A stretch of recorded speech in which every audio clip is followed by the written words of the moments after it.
عدلیہ کو کسی طاقتور کا تانا نہ دیں، ججز پر اعتراض کرنے والے ذرا احتیاط کریں۔ چیف جسٹس آصف سعید کھوسہ کا کہنا ہے وزیر اعظم نے جس کیس کا حوالہ دیا وہ اس پر بات نہیں کرنا چاہتے۔ وزیر اعظم نے خود انہیں باہر جانے کی اجازت دی، ہائی کورٹ نے صرف جزیات طے کی۔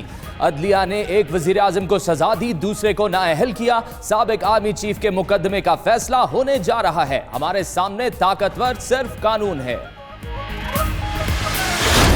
ہمارے سامنے صرف قانون طاقتور ہے، کوئی انسان طاقتور نہیں ہے۔ 2009 سے پہلے کی عدلیہ سے ہمارا کمپیریزن نہ کریں۔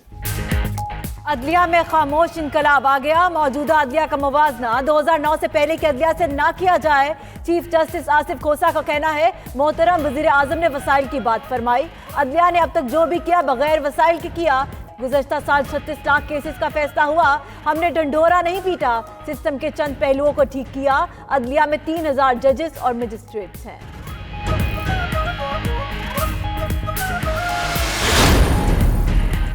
پورا ملک ایڈ ہاک بنیادوں پر چل رہا ہے، لانگ ٹرم پالیسیز نہیں بن رہی۔ وزیر اعظم عمران خان کا برآمد کنندگان میں ٹیکس ریفنڈ چیکوں کی تقسیم سے خطاب، بولے ان کی لانگ ٹرم پالیسیز ملک میں نمایاں بہتری لے کر آئیں گی۔ ملک خسارے میں ہوتا ہے تو وہ کبھی سٹیبل نہیں رہ سکتا۔ حکومت کا پورا زور انڈسٹری بننے پر ہے۔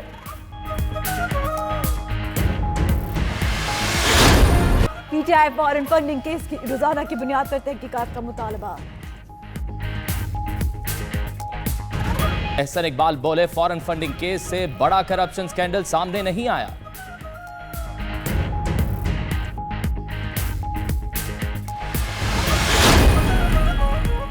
علی بابا بھاگ گیا، سہولت کار الیکشن کمیشن کے سامنے جمع ہوئے۔ پیناما لیکس نے نون لیگ کے پارٹی اکاؤنٹس کے ذریعے کی جانے والی منی لانڈرنگ کی داستان سنائی۔ نواز شریف کا لندن کے ہارلے اسٹریٹ کلینک میں طبی معائنہ، پلیٹلیٹس کے ماہرین نواز شریف کا چیک اپ کریں گے۔ ڈاکٹر عدنان اور فیملی کے ارکان ڈاکٹرز کے پینل سے رابطے میں ہیں۔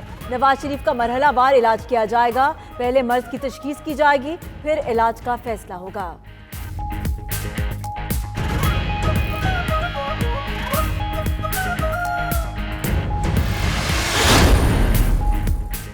گاڈ فادر کے ڈائریکٹر کو شریف خاندان پر بھی ایک فلم بنانی چاہیے، وفاقی وزیر علی زیدی کا ٹویٹ۔ شوکت یوسفزئی بولے نون لیگ نواز شریف کی صحت پر سیاست کر رہی ہے، ہمیں این آر او کا مسئلہ ہے نہ ڈیل کا۔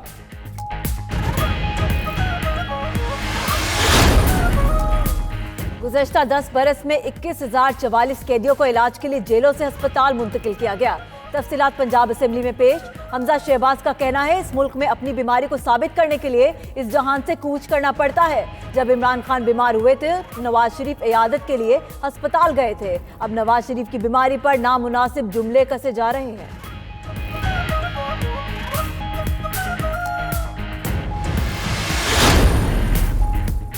حکومت کا ناراض اتحادیوں کو منانے کا فیصلہ، وزیر اعظم نے جہانگیر ترین کو اہم ٹاسک سونپ دیا۔ ذرائع کے مطابق جہانگیر ترین کی سربراہی میں حکومتی وفد آج ایم کیو ایم رہنماؤں سے ملاقات کرے گا۔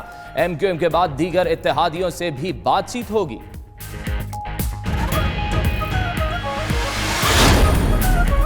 ماضی کی حکومتوں کی وجہ سے بجلی کی قیمتوں میں اضافہ ہوا، آنے والے دنوں میں بجلی سستی ہوگی۔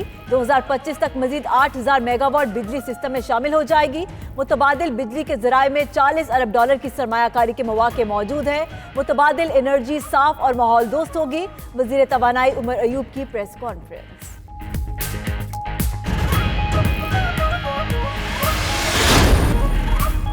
پنجاب حکومت کا لاہور میں دل کا ایک اور بڑا ہسپتال بنانے کا اعلان، وزیر اعلیٰ عثمان بزدار نے منظوری دے دی۔ جناح انسٹی ٹیوٹ آف کارڈیالوجی جناح ہسپتال میں بنے گا۔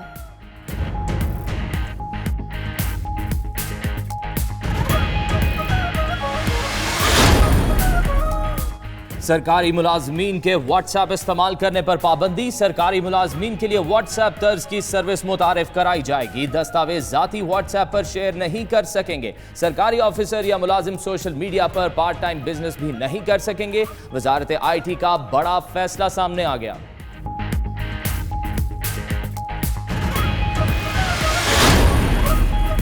عرب کے صحرا پھر گہرے بادلوں کی لپیٹ میں، دبئی، ابوظہبی اور شارجہ سمیت مختلف مقامات پر موسلادھار بارش۔ پاکستان بھارت کو ہرا کر ایمرجنگ ایشیا کپ کے فائنل میں پہنچ گیا۔ ڈھاکہ میں کھیلے گئے میچ میں پاکستان نے سنسنی خیز مقابلے کے بعد بھارت کو 3 رن سے شکست دی۔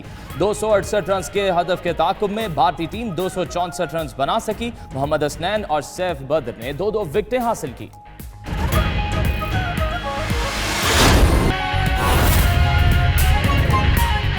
وزیر اعظم عمران خان اس وقت تقریب سے خطاب کر رہے ہیں۔ تو بڑا ایک مشکل وقت تھا، اور میں آج لیبنن میں دیکھ رہا ہوں کہ ان کی کرنسی بالکل اس کی قیمت ہی ختم ہو گئی ہے۔ لوگ ڈالر میں اب ساری ٹرانزیکشن کر رہے ہیں، زمبابوے میں اب ڈالرز پہ چلے گئے ہیں۔ تو جب ایک کرنسی گرنی شروع ہوتی ہے اور آپ کے پاس فارن ایکسچینج ریزروز نہ ہوں تو وہ ایک ملک کے لیے بہت بڑا ایک عذاب ہوتا ہے۔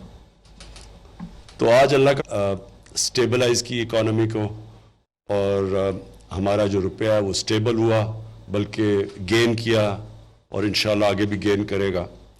اور دوسری چیز جو ہماری سٹاک مارکیٹ کانفیڈنس آیا پبلک کا، اور انویسٹمنٹ بڑی، باہر سے انویسٹرز کا بہت انٹرسٹ ہے آج پاکستان میں، اور سب سے زیادہ جو ہماری اپنی بزنس کمیونٹی ہے اس کے اندر میں دیکھ رہا ہوں کہ ایکسپورٹ کے والیومز بڑھتے جا رہے ہیں۔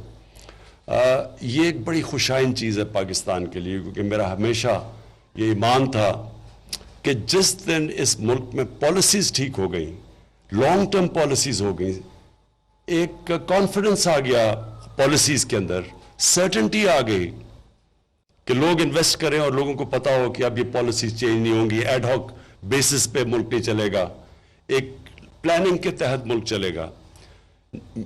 میں ہمیشہ یہ بلیو کرتا تھا کہ جو پوٹینشل پاکستان میں ہے یہ سارے خطے میں نہیں، اتنا پوٹینشل نہیں ہے۔ ہم اپنی دیکھ رہے ہیں کہ ہندوستان ہمارے سے آگے نکل گیا گروتھ ریٹ میں۔ بنگلہ دیش جو ایک وقت پہ میں اپنے کانوں سے سنتا تھا کہ لوگ کہتے تھے جی ایسٹ پاکستان بوجھ بنا ہوا ہے ویسٹ پاکستان پہ، آج وہ آگے نکل گیا ہمارے سے۔ اور یہ اس لیے نہیں کہ انہوں نے کوئی ایکسٹراڈنری ترقی کی ہے، اس لیے کہ ہم پیچھے چلے گئے۔ انشاءاللہ یہ جس طرح کی ہماری سٹیبلٹی آ رہی ہے، اور جو اب ہم لانگ ٹرم پالیسیز کی طرف جا رہے ہیں، لیکن چائنا کی جو کامیابی ہے ان کی لانگ ٹرم پالیسیز ہیں۔ 20 سال آگے جب انہوں نے ہمیں پریزنٹیشنز دیں تو ان کی 20 سال کی پالیسیز بنی ہوئی ہیں۔ غربت کا انہوں نے بتایا کہ ہم نے کم کی، اور اب کتنے غریب لوگ رہ گئے ہیں، ان کے پاس پورا ڈیٹا ہے اس چیز کا کہ انہوں نے کیسے غربت کم کرنی ہے۔ تو ہمارا تو سارا ملک یہ ایڈ ہاک بیسس پہ چلتا ہے کہ اچھا 5 سال ہیں، الیکشن آنی ہے، چلو اورنج ٹرین بنا دو تاکہ وہ دکھا کے، یا میٹرو بنا دو۔ کوئی لانگ ٹرم پالیسی پاکستان میں نے دیکھی نہیں کہ ہم کس طرح ایک ملک میں اوپر جا رہے ہیں۔ اور یہ چائنا مثال ہے ہمارے لیے۔ چائنا کی جو پالیسیز ہیں، پتہ ہے کہ کیوں آگے نکل گیا ملک، کیونکہ ویژن ہے، آگے ہے، سٹیبلٹی ہے، سرٹنٹی ہے۔ اور پھر ہیومن ڈیولپمنٹ کے اوپر جو زور ہے کہ سب سے بڑی آپ کی جو ریسورس ہے وہ آپ کے انسان ہیں، اور ہمیں بہت بڑے ایڈوانٹیج ہے چائنا سے، کیونکہ ان کا ایجنگ پاپولیشن ہے۔ ہمارا دنیا میں ایک ینگ پاپولیشن ہے جس میں وائبرنسی ہے۔ تو اب ہم پلاننگ کر رہے ہیں، یہ بڑا مشکل پیریڈ جس میں سٹیبلٹی لے کے آیا روپے، یہ جو سٹیبل کیا اکانومی کو، اب یہ آپ دیکھیں گے انشاءاللہ ہماری long term policies, trade policies, investment کی پالیسیز، ڈفرنٹ ٹیکسٹائل میں اور جو بھی ویریس ایریاز کے اندر، اب آپ ای کامرس جیسی ہماری لانگ ٹرم پالیسیز آپ دیکھیں گے۔ جو شروع میں نے ایک سبق سیکھا کہ جب آپ کا ملک خسارے میں ہوتا ہے، جس طرح ہمارا ملک کہ ہم دنیا کو جو ڈالرز ملک سے باہر جا رہے ہیں وہ زیادہ جا رہے ہیں، جو ملک کے اندر ڈالر آ رہے ہیں وہ کم آ رہے ہیں، یعنی امپورٹ ایکسپورٹ میں بھی گلف، اور جو کرنٹ اکاؤنٹ ڈیفیسٹ، وہ کبھی بھی ملک سٹیبل نہیں رہ سکتا۔ یہ سب سے امپورٹنٹ چیز ہے کرنٹ اکاؤنٹ ڈیفیسٹ۔ اگر آپ کا کرنٹ اکاؤنٹ سرپلس ہے اس کا مطلب کہ آپ کا ڈائریکشن ٹھیک ہے، اگر آپ کا ڈیفیسٹ ہے اس کا مطلب آپ ونربل ہے، کسی وقت بھی آپ کا روپیہ گر سکتا ہے۔ روپیہ گرتا ہے، ساری چیزیں، باہر سے چیزیں مہنگی، اس کا مطلب ساری چیزیں مہنگی، پاکستان میں بجلی مہنگی، گیس مہنگا، پیٹرول، ڈیزل، ٹرانسپورٹ، اور سب سے افیکٹ کرتا ہے وہ عام آدمی کو۔ جو مہنگائی ہے, جو انفلیشن ہے, وہ ایک غربت پھیلاتی ہے عام آدمی کو. تو ہم نے سب سے زیادہ زور لگایا ہے کہ کرنٹ اکاؤنٹ ڈیفیسٹ ہمارا ٹھیک ہو. سب سے بڑا خسارہ تھا, اب 4 سال کے اندر پہلی دفعہ ہمارا کرنٹ اکاؤنٹ ڈیفیسٹ سے سرپلس میں چلا گیا, جو بہت بڑی اچیومنٹ ہے.